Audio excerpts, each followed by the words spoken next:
Stephen, it is a pleasure to be back here at Hundred It's Hills. lovely, Richard. Love to have you here as always. Okay, although I'm slightly worried. We're in the middle of a very steep vineyard, and in a minute we're going to have to walk up it. And I'm a bit embarrassed about being out of breath on camera, but there we go. I'm sure we'll get over it. But tell me, this is, I mean, I've visited a few English vineyards. I don't think I've visited any as steep as No, this. this is pretty steep. This is 1 in 2 in places, so it really is steep. And it's not an accident, it's steep. I mean, you know, steep slopes in vineyards, many places of the world are very useful things. Obviously, you get great water drainage. We get that on chalk anyway. We're here in a beautiful chalk valley, Stoner Valley, which follows its path down to the Thames at Henley. But it's really is very steep, these hills here, and they do help not just with water flow but with airflow. And it's more the airflow we care about than the drainage, because the chalk drains freely anyway. So it's that airflow that we want. So particularly, I guess, we're here in the middle of the English countryside, here pretty much in the middle of England, and that's not an accident.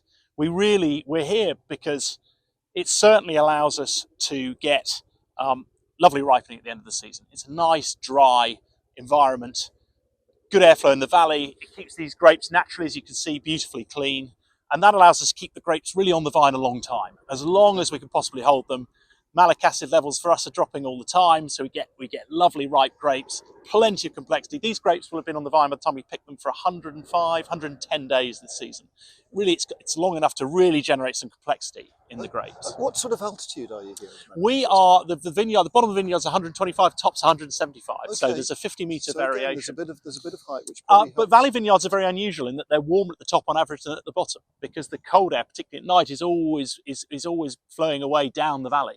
And so, in fact, our warmest little parcels are at the top of the vineyard, not at the bottom, unusually. How interesting. And does that help protect from frost as well? Yeah, certainly, of course. I mean, you know, one of the beauty of these steep slopes is they're naturally protected from frost. When we spent 3 years looking for a vineyard site all over southern England, and I think one of the things, if you're going to do that, is you've got to be absolutely sure you're relatively naturally free of frost. These slopes and the woods around really help us do that. And in fact, this is an unusual site, because I think you tend to see a lot of vineyard sites in England on lower ground. But actually, near the head of the valley, you get a lot of natural protection from frost, because over the other side of the valley, on those cold, radiative frost nights, the air on the bottom of the valley can be -3, but the air at the head of the valley can be 2 or 3 degrees. And there's enough of that drifting down to give us a lot of natural frost protection. So, touch some wood, we've never had any frost issues here to date, and this will be our 8th vintage, so we've begun to see a few things. Well, that's quite an achievement. Yeah. I'm conscious we should probably start Yes, making our ascent. way back. Yeah. One of the aspects that intrigues me behind us, and I think we'll see this in a minute, this seems to me to be a really nice south-facing slope. We can see the sun up there. This is pretty much south-facing. Yeah. That means the slopes, the other side of the valley, are north-facing. Yes. Well, in fact, given the orientation of the valley, that's actually sort of an east-facing, but a northeasterly facing slope. But in fact, planted with Pinot Noir, slightly different soils, different clone. This is Chardonnay, obviously, here. That's actually our first ripening parcel every year. So this idea that you need to be on south-facing slopes in England is not necessarily correct. And I think, you know, what you find, we're ripening grapes very late in the year. So the sun's low in the sky, and you get these cold, particularly these cold, clear days and clear nights. Sun comes up in the east and hits that parcel of Pinot there for hours before it'll hit this parcel. So that parcel we'll be picking in, you know, a week's time. That'll be the first parcel, once again, looking at the sampling. That's always the case. So yes, I think there are lots of options in England. You know, slopes are good generally, as you know, for really intensifying sunlight anyway, and that's of course true whichever direction they face. Yes. So you're much better to be on a slope facing perhaps east-southeast than you are to be on flat land, not facing anywhere. This is a bummer for those of us who spent half our lives taking wine exams. We've got to relearn it all. But that is so fascinating. So in fact, your Pinot on that northeast-facing slope, will that ripen before Chardonnay? Yeah, all our Pinots here ripen before our Chardonnays. So that Pinot will always ripen a little bit before the Chardonnay, and that'll always pretty much be where we first start picking. But equally, that'll ripen before the Pinot we have on our south-facing slopes as well. So that really is. It's not just Pinot. The same clone. Well, actually, over here, the same clone. Yeah, slightly different clone down here, but the same clone, yes, over in Meadowwoods, just behind you. So yes, it really is about the aspect. Also, a little bit about the soil. There's a slightly different rootstock there, 3309, not Facal. Most of this vineyard's planted on Facal. But so there's a little bit about the soils being a little bit deeper, perhaps helping the vines some way through that late part of the growing and early part of the ripening season. But mostly, I think it's to do with the fact that those east-facing slopes in valleys with a bit of slope behind them are actually a very good place to plant vines in England. Okay. We also have in this site, the other thing we have here, as you can see, is terrific ancient woodland all around us. And this provides us with really good protection and cover. It keeps this quite warm a lot of the time. But more than that, this time of the year particularly, we're coming into the early days of October. Anyone who's lived in England long enough knows that every now and again you get these huge storms come through, very big winds. Yep. You have to have some protection from the southwest, yep. And that forest in particular provides us with that protection. Well, that's very handy. So far, so good. We're here at the moment at the end of September. Yes. You're due to start picking next week. Sometime next week. So what are you waiting for? Well, that'll be the earliest we've ever started picking. We normally start between about the 10th to the 15th of October, and we have started as late as the 25th. And we will go into the early days of November. Isn't it? It's a test of nerves. And I think what we're really doing, there's not much heat left in the sun at that time, so you're not worrying about sugar levels at that point. What we're looking for, the grape at that point is using malic acid as an energy source. And so the malic acid levels in the grapes, not the tartaric acids, but the malic acids are dropping at this point in the season day by day. And we're looking to make this year perhaps, and many years, even non-malolactic wines in England. You're not going to alter the acid structure at all from the day you pick the grape to the day you drink those wines in decades to come. So we're looking at those every day, working out where they are in terms of the wines we want to create and picking on those days. So we'll have a team here.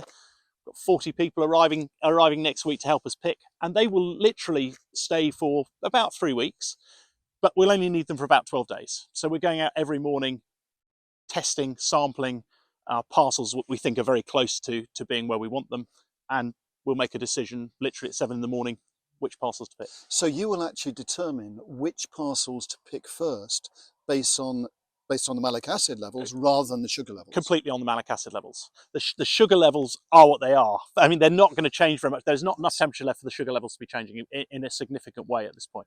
And as a practical matter, we're pretty much at the sugar levels we want for, they're changing a little bit still, but we're pretty much at the sugar levels we want for our wines. So we're really holding the grapes for the malic acid levels. And as you can see, the key to that, we talked about airflow earlier, is making sure that the airflow, we do a lot of leaf stripping, as you can see, leaves all over the vineyard here. You try to keep those grapes naturally clean so that you're not picking on any pressures from botrytis or mildews of any sort. That's the key in England to keeping your grapes on the vine a long time. That's really what we're focused on. Providing you don't have that pressure, yes, you're really looking, I think, at the acid levels to decide when you pick. And so we'll go through this parcel here and pick first of all, probably a single bunch at a time to make I think a wine you've had of ours, our Rosé de Saignée. Yep. We'll tell the teams to go through and pick literally the ripest bunch on the vine. That's quite a good heuristic for ripeness. And we'll then destem and make a beautiful bled rosé from that. But that'll come from, you've tasted those wines, they taste pretty ripe. And they'll be coming first from that parcel over there. Yeah. Okay, fascinating. I'm always hesitant of using the word champagne in an English vineyard, but I know you don't mind, because champagne has influenced quite strongly what you do here. Yes, of course. And you've spent a lot of time. Of course. I mean, the reason we're here at all is that our weather patterns, as you know, really are the same as those experienced in Champagne in the 60s and 70s. We know when we sample these soils, you can't tell them apart from the Côte de Blanc.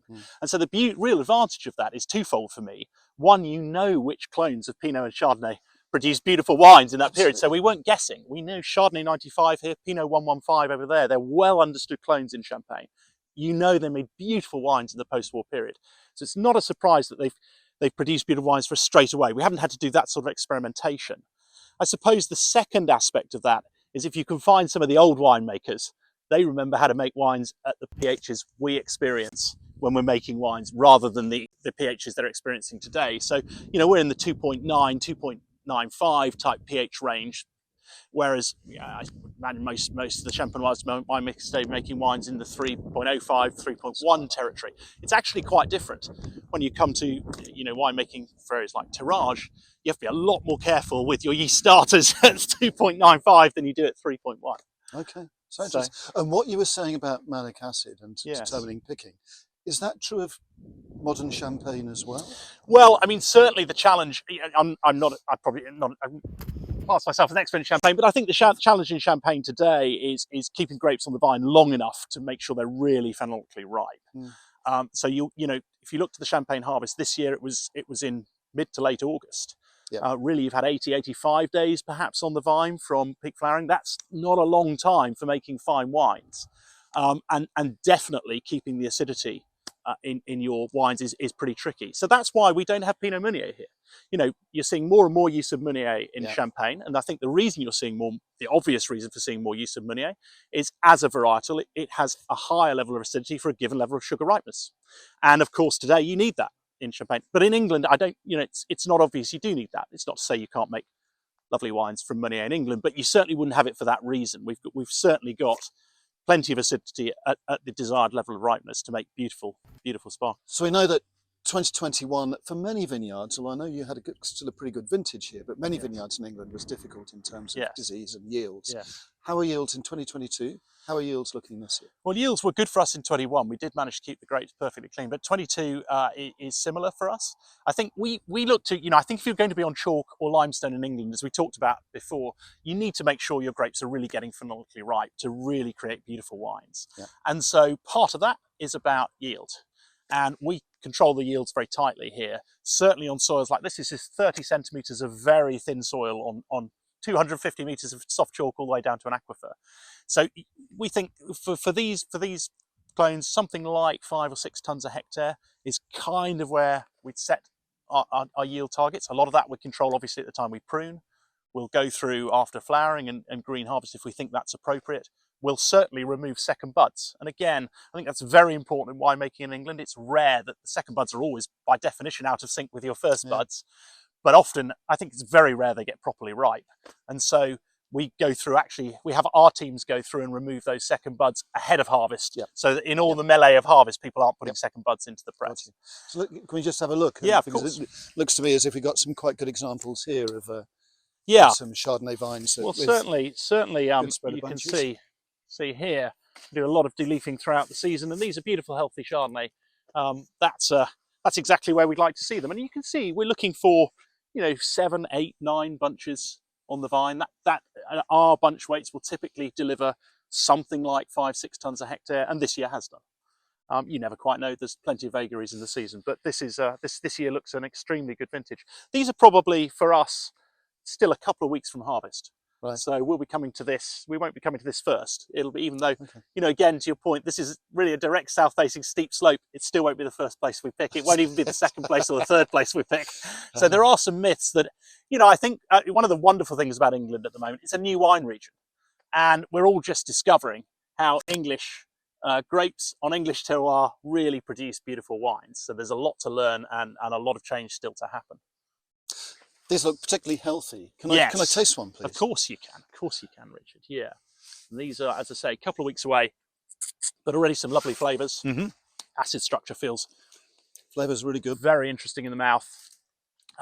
We're excited. This is only probably the second year we've allowed these vines on this particular slope. This is extremely thin soils to really bear a full amount of fruit. So we're very excited about these wines and to see where they end up. You never quite know until you taste, you know, the base wines for the first time in January, how the vintage is going to evolve, and it's really April before you decide. We only produce vintage wines here, so we're only looking to produce 5 or 6 wines a year, really trying to express English terroir and the way in which we're creating wines here. So, you know, a very personal expression of Chardonnay and Pinot Noir in England. Yep.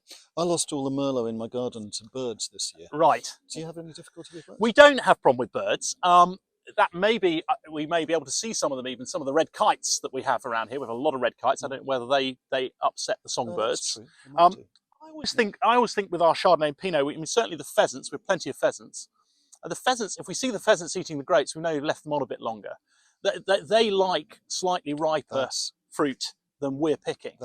And I suspect that might be true of the songbirds as well. I think also around here, we're blessed by rich hedgerows. And there's plenty still in the hedgerows at this time of year. So I think other things are, thankfully for us, taking the birds' attention this time of the year. Right, tasted this. I'd love to try some Pinot Noir. Well, come on, we'll go over to the winery bank parcel and taste a little bit of Pinot. The far side. Okay. So over the other side of the valley now, Yes, we have Pinot.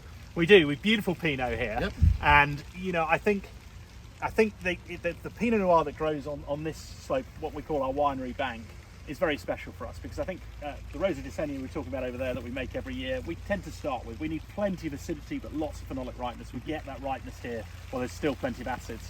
And so in a week's time or so, we'll be sending the teams through to really pick out. We tell them to pick the ripest, most homogeneous bunch you can find on each vine.